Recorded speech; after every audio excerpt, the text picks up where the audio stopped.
Florence Delon, merci d'être avec nous, merci d'avoir accepté notre invitation. Je voudrais tout d'abord revenir sur ces deux sons de cloche dont vient de nous parler justement notre envoyée spéciale Samantha Ramsamy, parce que le pouvoir parle d'incidents mineurs par rapport aux incidents qu'aurait émaillé le premier tour. Du côté de la MINUSMA, on parle de tirs d'obus à Kidal, et puis on a même la COSEM, ces associations de la société civile qui observent l'élection, qui parlent même d'agents électoraux qui ont été agressés. Qui croire aujourd'hui ? Qui croire, je ne peux pas répondre à votre question, puisque je ne suis pas sur place pour le dire, mais je sais que ces élections, depuis le début, ont posé un problème quant à leur transparence, ne serait-ce que la façon dont elles étaient organisées à la base. En 2 mois, préparer des élections, donner des cartes à chaque Malien, c'est de l'impossible. Donc après les résultats que vous venez de dire, je ne peux les confirmer puisque je ne suis pas directement impliquée là-dedans, mais je peux vous assurer qu'en tout cas, la transparence de ces élections, je reste très sceptique. Alors tout le monde parlait d'une forte participation au vu de tous les enjeux, vous le savez bien, que représente cette élection. On l'a vu, finalement, on a plutôt une faible mobilisation. Comment on l'interprète ? Faible mobilisation parce que le Malien lui-même ne croit plus en ses politiciens. Le Malien lui-même est dans un pays, voit son pays se tomber dans un gouffre de plus en plus profond. On ne cesse de lui faire des promesses depuis 25 ans, promesses qui ne sont jamais tenues, promesses qui n'arrivent jamais à la population. Et on voit en contrepartie des personnes qui s'enrichissent sur le dos de la population. Donc forcément, le Malien, quand vous lui parlez d'élection, la première chose qu'il vous dit, c'est que de toute façon, moi, je n'irai pas voter parce que je ne crois plus. Je ne crois plus en la politique. Je ne crois plus en... Presque, ils ne croient plus en leur pays. Et pourtant, chaque Malien a envie de retrouver la paix, le bonheur et la sérénité au sein de son pays. Ils le disent tous. La corruption a gagné le Mali non seulement au niveau de la sphère gouvernementale, mais elle l'a même gagné au niveau de la population. Et je crois que chaque Malien doit aussi se poser des questions et prendre son avenir en main. Et je pense que si chaque Malien arrive à être exemplaire, on arrivera à avoir un pays qui va sortir de ce gouffre. Mais jusqu'à présent, j'ai beaucoup de regrets de dire qu'au vu de ce que je peux constater et connaître du pays, il y a un gros travail à faire sur soi-même.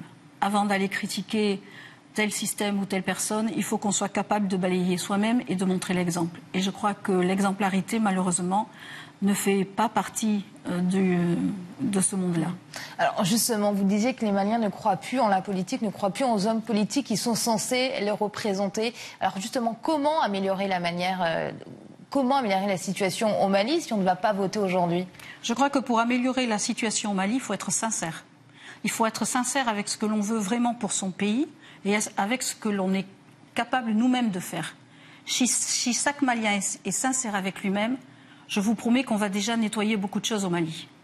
Et l'exemplarité, c'est vrai que c'est un mot qui revient souvent dans ma bouche, mais pour moi, l'exemplarité doit être montrée au niveau de chaque Malien individuellement, de façon à ce que, généralement et nationalement, ça puisse drainer beaucoup de choses positives pour ce pays. Tant que chaque Malien continuera à se comporter dans le système dans lequel ils baignent en ce moment, ça va être difficile de retrouver une espérance pour ce pays. Vous connaissez bien le Mali, vous y avez vécu une dizaine d'années. On le sait, les défis sont énormes. Les chantiers sont gigantesques pour celui qui va être élu à la tête de Mali. Selon vous, quelle est la priorité aujourd'hui ? La priorité, d'abord, c'est la sincérité. Sans sincérité, le Mali ne pourra pas s'en sortir. Vous parlez de sincérité des hommes politiques qui aujourd'hui gouvernent le Mali ? De l'homme politique, mais de l'homme lui-même, du Malien lui-même. La société malienne est corrompue à la base.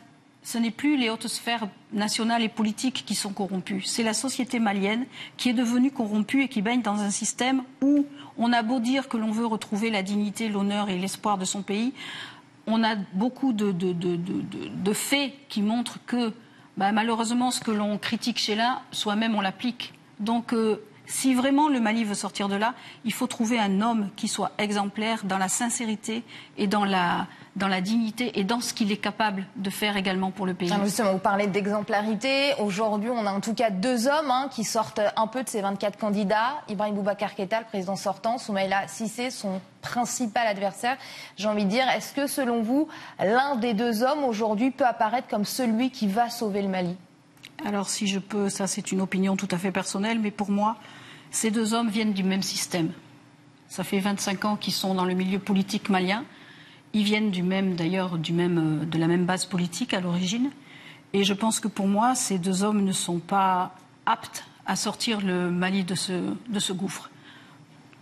Après, je ne suis pas maître du Mali, je ne suis pas maître du monde, mais si vous me demandez mon opinion personnelle, pour moi, ce ne sont pas des hommes de cet acabit qui vont permettre au pays de se sortir et de la corruption et de... C'est toute la classe politique aujourd'hui qu'il faut refonder au Mali ? Toute la classe politique. Toute la classe politique, sauf qu'il y a des jeunes qui sont arrivés un peu tard sur la scène politique, dont un que je connais particulièrement, qui s'appelle Mamadou Diarra. Et ces jeunes-là sont vraiment des Maliens qui sortent du milieu, qui sont vraiment sincères dans ce qu'ils veulent pour leur pays. Et moi, c'est la première fois que je me suis engagée politiquement, c'est pour le Mali, alors que je n'ai même pas encore la nationalité, parce que j'ai rencontré cet homme-là. Je l'ai suivi derrière Boubacar Salif Traoré, et ce sont vraiment deux personnes qui sont des travailleurs, qui sont des bosseurs acharnés, qui vous parlent au niveau du peuple malien. Florence Delon, merci. Je rappelle que vous êtes auteure, spécialiste de l'Afrique. Merci d'avoir répondu à nos questions. Merci beaucoup de m'avoir invitée.